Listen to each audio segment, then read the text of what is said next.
I'd like to thank everyone for being here today. It gives me absolutely no pleasure to be standing before you today to announce the funeral details of our fallen deputy, Deputy Hassan Hacker.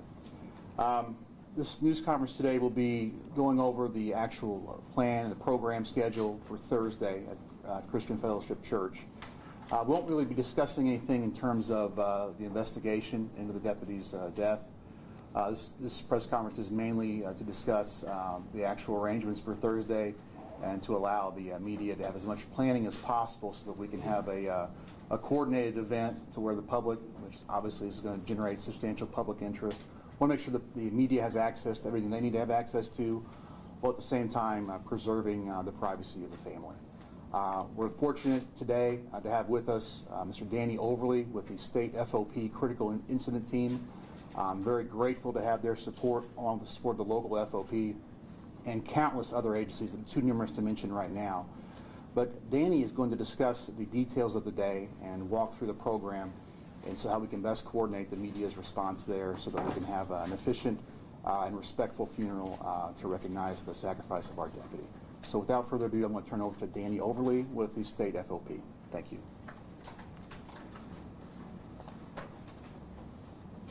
Thank you, Sheriff. As the Sheriff said, our goal today is to be able to let you know what's going to happen on Thursday, and so that your questions are all answered. We've got everyone in the room who's helped plan this, from our team that came in from around the state to members of the. I might put this on here. Yeah, sorry. Set this to the side. Thank you. To members of the church community that's here, the FOP. And all of the community that's come together. We've been meeting now for 3 days to make sure that we pay the proper honors to Deputy Hacker. And want to kind of go over a timeline that's going to happen Thursday. This is a little, the way we're doing it, we're doing everything in one day. Traditionally, we would have a 2-day service where we'd have a showing and then the service the next day. The family has requested 1 day for their family. So I'm going to go over a timeline. Then I'm going to introduce you to a few of our team members who are going to go over specifics that you'll have as far as how the actual honors will be paid. So on Thursday morning, our team's going to arrive at the church at 7 o'clock. 8:15, we'll have the law enforcement pallbearers and the escort arrive at Boone Funeral Home. At 8:45, the family will arrive at Boone Funeral Home. They will leave the funeral home with Hassan and his family, and they'll process to the church. In a few minutes, I'll have Captain Hoover come up and talk with you about that route. We'll ask for some help from the public during that time. At 9:15, they will arrive at the church. We'll take the family to their family room and move Hassan to the chapel. At 9:45, we will be done preparing for the services, and so the room will go sterile at 9:45. At 10 o'clock, we'll have private time, and what that means for us is that the family will actually have private time. Unless they've invited someone into that room, we will not be going in. This will be the only private time that this family will have for that whole day. So from 10 to 11 o'clock, that'll be just the family. At 11 o'clock, we will stage the honor guard. We will post the casket guard, and we will prepare for a flag presentation. And that flag presentation will be conducted by the sheriff. He will have written some words about what the American flag meant to Deputy Hacker and what the flag means to law enforcement. At the conclusion of the flag presentation, the public visitation will start. Visitation will continue with the casket guard changing every 10 minutes throughout the day until about 4:30. At 4:30, we'll start seating the public, and the family will take a break. They'll have about a half hour to prepare for the service at 5 o'clock. At 4:55, we will bring the family back in. Then we'll seat the VIPs, and we'll seat the chaplains. We will have someone talk to you about who will be seated in every area, so you'll be able to watch that presentation as it happens. At 5 o'clock, we will seat the officers. And then his academy class will come in and render a hand salute, and they'll be seated. We'll have a ceremonial close of the casket. We'll retrieve the casket guard, and the service will begin. At the conclusion of the service, we'll have a 1042 that'll be read, showing that Deputy Hacker has gone home for the final time. And then we will go into the traditional cemetery services. Traditionally, we would then be processing to the cemetery, but we will be doing everything inside the church. So we'll have the firing party, which will be outside the church. We're going to ask you to help us with some video of that. We'll have the taps. We'll have the flagfold with the Amazing Grace being played by the bagpipers. And then each of the officers will have a white carnation with a tip of blood, signifying when an officer loses his life in the line of duty. And they'll walk by and place that that carnation in a basket by the casket. We will do a similar to a Catholic recessional, where we'll bring Deputy Hacker out, followed by his family.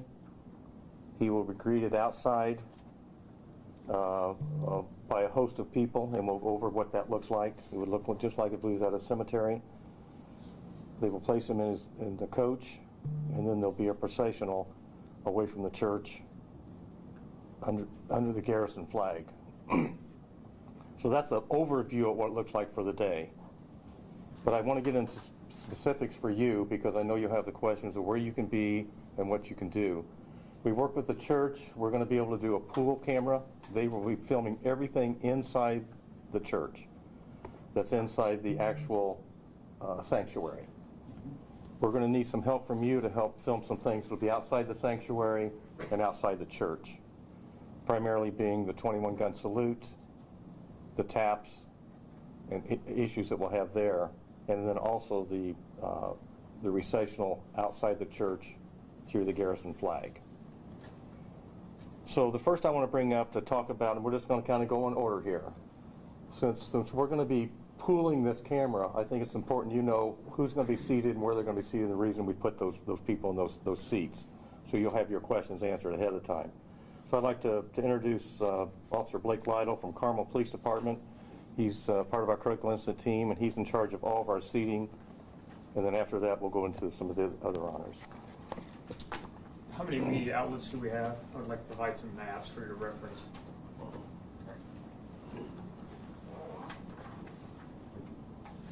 So I'll provide two maps, one overview of the interior of the church, and then a zoom-in picture of the worship center itself. There's some labels on there to help you out.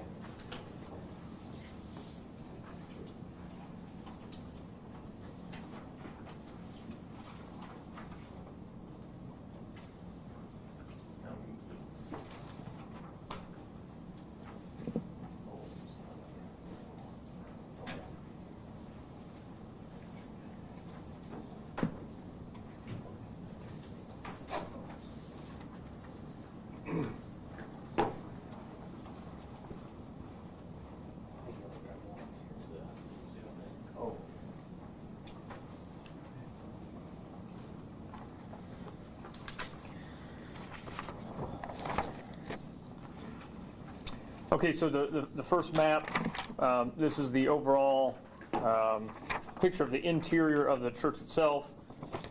And I'm going to reference the second map where it's zoomed into the worship center itself. You'll notice the stage, the casket, and then to the right of the casket, the family will be seated. And then to the left, that's where his class will be seated. The Sheriff's Department will be seated to the right of the family, with VIPs to the left of the class. We will backfill all that with law enforcement, and then public will be seated to the rear. My understanding then is with the camera, are we getting a pole camera, or are we using the church cameras and they're going to feed that in? Church is going to feed it to the media from there. Okay. The chaplains will be seated up on the stage, so for your reference. Any questions about seating or camera shots that How many cameras will be inside? Churches, how many cameras? We have 4. So what we use Samson for? We can say something else. Yeah, I just, we've already talked to the church, and we'd like to just say to you that as we're filming, the family has asked that the media be involved to show the sacrifice, but they really don't want any close-ups of the family, of the boys or of his spouse. So we'd like to just not close-ups, but we can film the ceremonial part of that for them. What you're going to help us do, and we're really going to talk about it once we get out of the church, you're going to help us be able to create that for these young boys so they'll have it when they get older. And the church doesn't have the ability to film outside of the sanctuary, and we're going to ask you to help work with that. So, go ahead, The main exit point we'll be using to exit the church will be door A. So there's an overhang there, and that's where the military honors will take place, and Officer McDaniel will go over that piece. Any other questions on, everybody good on the timeline and how people are coming in, law enforcement, family, then public? Okay, if there's no question, I think I'm good on my end. Okay, now what I'd like to talk about are the honors that will happen that you typically would see at the cemetery that's going to happen inside the church, which is the flag fold and the movement of the officers at that time. So I'll introduce Officer Tracy Ryan from the Indianapolis Metropolitan Police Department. She's the Assistant Commander for the Chief's Honor Guard and part of our team. Morning. So once we end the ceremony and begin the honors for afterwards, it's going to be asked, and we'll go over that with Commander Blessinger, but we're going to have you call all the officers to attention.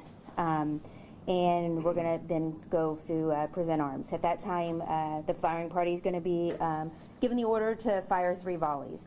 We'll work on that when we get to the church, because it's going to be a 2-person thing to get that going, just so people can hear. As soon as that is done, that will be followed by taps. And once taps is complete, the order will be given to order arms. At that time, I'll give the command to you to honor our fallen brother, and the team will march up to begin the flag fold over Deputy Hacker's body in the casket. While that's being done, Amazing Grace will be played. When that is done, the flag will be presented to you, and then that's when you will present it to the sheriff, who will then present it to the spouse. Once that is complete, the honor guard will, the flag folding team will place their caskets or their carnations on the casket, and then we will begin the carnation file by for the rest of the officers that are in the galley, in the sanctuary. So at that time, they will be instructed to place those in the basket by some of their honor guard members that are there, and not on top of the casket. And then when that's done, we'll begin the recessional to exit outside with the casket and Deputy Hatcher to be placed into the coach for the rest of the services. Are there any questions on that part of it? Then Officer McDaniel will take it over from there. So Officer Daniel is retired from the Department of Natural Resources, Conservation Officer, and he's the current Honor Guard Commander for the Lawrence Police Department. Thank you. So as they explained earlier, we've got some different dynamics going. Normally, all of these honors take place at the cemetery, and we've modified them. One of the logistical issues that we have, and we're still going to work on that a little bit later this evening, is lighting for the time of night. We're expecting it to be low light situation, possibly dark, and we also need these cameras to film the firing party action that will be going on, and then as well, once the recessional gets to the coach and Deputy Hacker is loaded into the coach, what we would have traditionally to walk into the cemetery with a walking guard, which would consist of the Honor Guard OIC, who is going to be Sergeant Blessinger. Then we would have the multi-agency color team. Behind the color team, we would have the pipe and drum band. Behind that, we will have someone carrying the thin blue line, and then we will have a riderless horse, which will take the coach and Deputy Hacker down to the garrison flag on the church property, walking guard will veer right or to the north. The coach will then go south to take him back to the funeral home. We're going to have a low light situation. I noticed some of these LED lights that you have in here may suffice to help out with that, as well as if we can have someone that's able to provide video and hopefully get that to go back in with the church. And that's a technology question that you all will have to work out. But those are some of the needs and what's going to transpire as the recessional goes outdoors. Do you have any questions on that? Do you think that's going to be a possibility to be able to do that? Yes, I think so. I think we're all going to have to speak together. Yeah, we'll get together. You mentioned specific individuals who are a part of that procession. No one beyond that, the community at large, that they are to remain in the sanctuary and watch from inside. Is that the goal? If we have that technology, yes. I'm going to let Danny address that. Yeah, that's what we're hoping the media help us with today. We really have some asks. One is that the first ask we have is that, well, let me bring up Captain Hoover first. If you want to come up and kind of talk about the procession, then I'll make my ask of what we have on the procession, please. Okay. Captain Hoover from Evansville Police Department. Morning. The plan right now is 9 o'clock, roughly, to start this escort from Boone Funeral Home to CFC Church. The route that we're going to take, I'll send this out between the PIOs. We'll email a copy to the press. It's going to be Boone Funeral Home down Washington Avenue to US 41. Then we're going to take US 41 north, past the sheriff's office here, Highway 57, back to Kansas Road, and then back to CFC through Oak Hill and Millersburg there. Any questions about the route? 9 o'clock is our approximate start time for that, and it'll probably take us 25 minutes or so to make that procession from Boone to the church. Do you folks encourage the public to line if they like, or would you rather them not? What's your feelings on that? We encourage the public to pay their respect. That's why we're going to release the route to you guys that you can maybe put out to the public in hopes that people would come out and pay their respects to Deputy Hacker. That's great. If I could just talk about that a little bit on that. Okay. Traditionally, we would go from the church to the cemetery, and that's when they would line the route. Speaking with survivors over the last 30 years, that's a very emotional time for them, but it's a very healing time for them too, to be able to see the public come out. So we would encourage you to invite the public to look at that route and to be available for that family. Lieutenant or Captain, thank you very much. We appreciate you getting that together. I think there's also been a release out. Maybe I could ask the local FOP to talk about the news release that they've put out and the request they have for the community. President Aaron McCormick from Lodge 73. Good morning. This morning the FOP released a statement, and I'm going to read it to you now. The Evansville Fraternal Order of Police, Lodge 73, is deeply saddened by the passing of Vanderbilt County Sheriff Deputy Hassan Hacker. Deputy Hacker was an active member of the Evansville FOP 73. The Fraternal Order of Police has been standing alongside the Hacker family since his passing and will never forget his sacrifice to this community. The Evansville and Vanderbilt County community may make monetary contributions to the Hacker family at any Old National Bank branch in Evansville and Vanderbilt County. The Evansville Fraternal Order of Police 73 encourages businesses and residents of Evansville and Vanderbilt County to lower their United States flags to half-staff in mourning until after Deputy Hacker is laid to rest late Thursday evening. We also ask that you please keep local law enforcement and the Hacker family in your thoughts and prayers during this difficult time. Thank you. So to go back over some questions that you might have for the actual recessional, again, we have the honor guard, the color guard, the honor guard commander. It'll be the pipes and drums out of Evansville Fire Department. The thin blue line that we bring in flag is carried by the previous agency that lost an officer in the line of duty in Indiana. So that would be the Richmond Police Department Chief of Police will be here, since they are the last one to have lost an officer in the line of duty.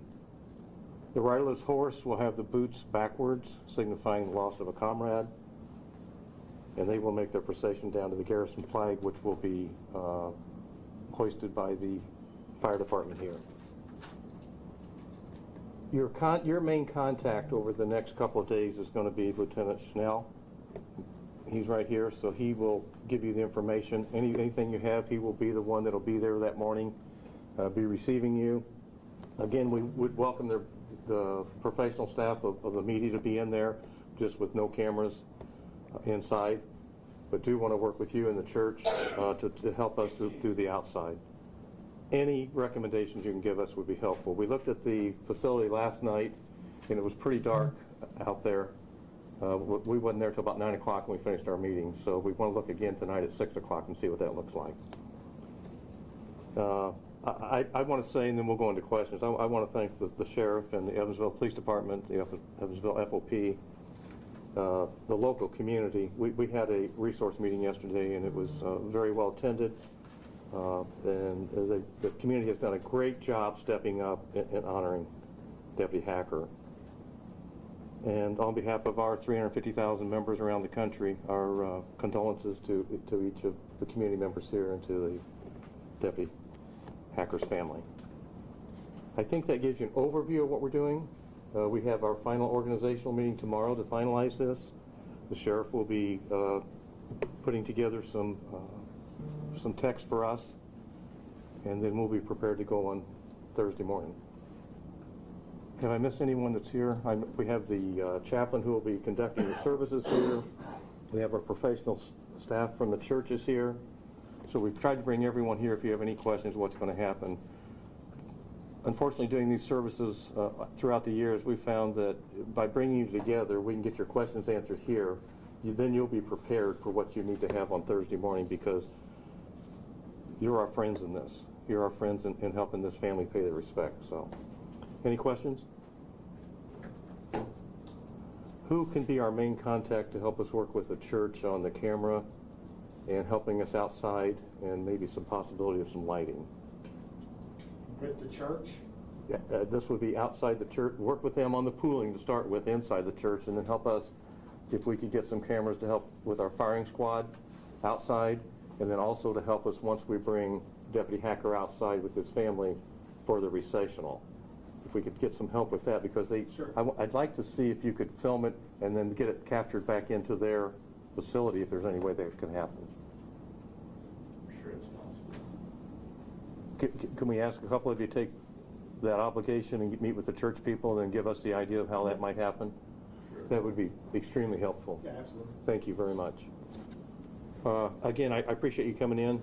Please get this message out that again, the route, as you asked, sir, that's very important for us to let the public, that's our opportunity to be available. Do you have in paper form all the information by chance? On the timeline? The timeline of everything? Yeah, if you'll get with a handout? Nancy Hetrick, she's from West Lafayette Police Department, also a part of our team who does all our logistics. Nancy, if you'll get their email, you can give them send them a copy of that today, if that's possible, once you finalize some things we're doing on it. Great. So Nancy Hetrick from West Lafayette Police Department. Any other questions?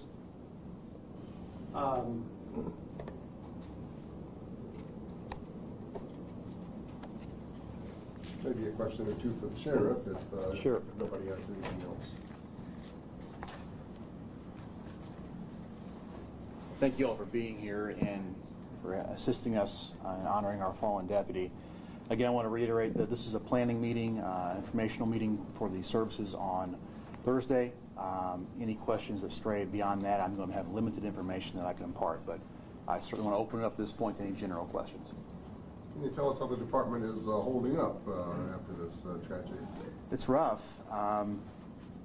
No one at our agency in living memory can recall losing a sheriff deputy, an active duty sheriff deputy. So it's new territory for us. It's deeply uncomfortable and emotional territory for us. But we're getting by. Thank you for asking. And I know, as you say, you're limited in what you can tell us about the investigation. State Police is conducting the investigation, correct? Yes. Right after we and Deputy Hassan Hacker passed, I sat down with Chief of Police Billy Bowen. It was the Southwest Indiana Law Enforcement Academy was where Deputy Hacker was attending when he fell ill.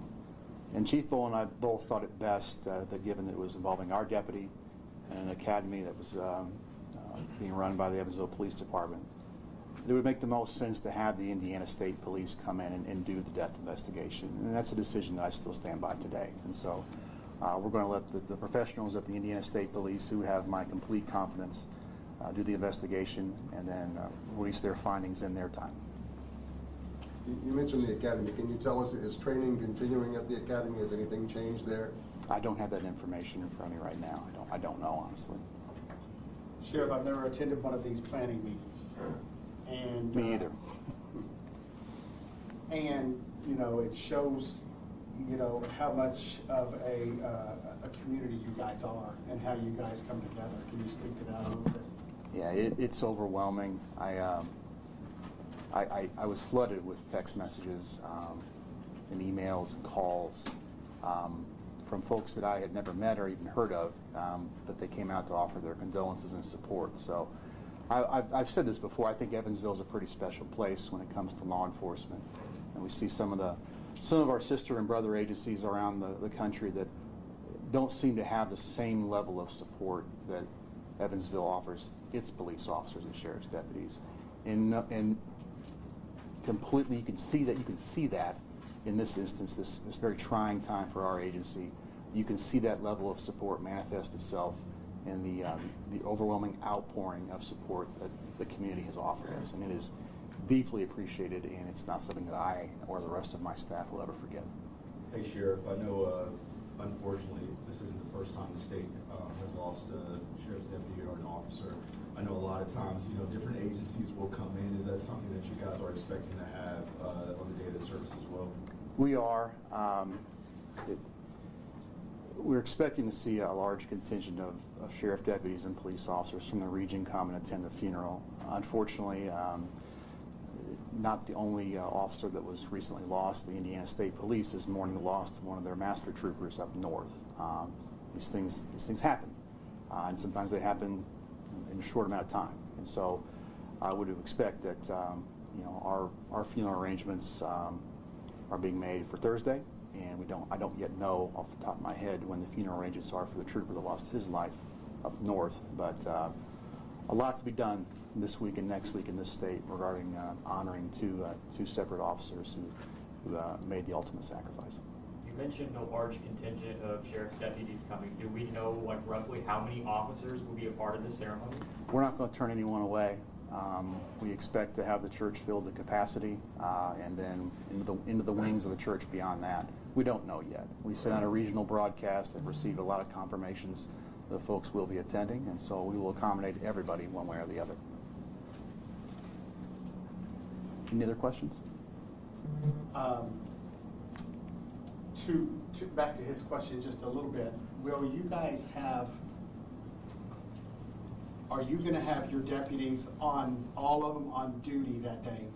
Or is there any other agencies that are going to step in to help them out so that they can attend? That's a great question. So we're going to be relying on the Evansville Police Department to help us make some of our calls for service during the actual funeral hours.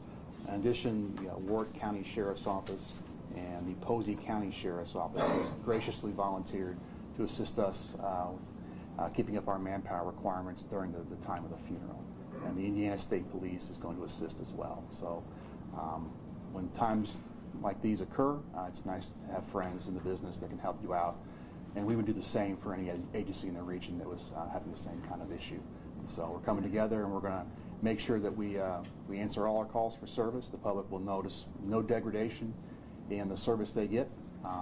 We're just going to be leaning on our brother agencies to help us out during this time.